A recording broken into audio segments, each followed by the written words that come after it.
Polres Aceh Tengah bersama Polsek Jajaran melaksanakan kegiatan Ngopi Bareng, sebuah program rutin dari Polda Aceh yang bertujuan untuk mempererat silaturahmi, sekaligus membangun komunikasi yang harmonis antara polisi dan masyarakat dalam suasana santai penuh keakraban. Kapolres Aceh Tengah bersama jajaran duduk bersama masyarakat, tokoh agama, tokoh pemuda, hingga perangkat desa melalui obrolan ringan sambil menikmati kopi khas Gayo. Berbagai aspirasi, saran, dan masukan disampaikan langsung oleh warga.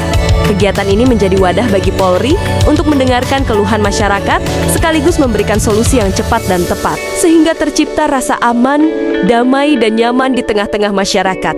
Dengan semangat kebersamaan, ngopi bareng tidak hanya sekedar menikmati secangkir kopi, namun juga menjadi jembatan komunikasi untuk memperkuat sinergi demi terwujudnya Kamtibmas yang kondusif di Kabupaten Aceh Tengah.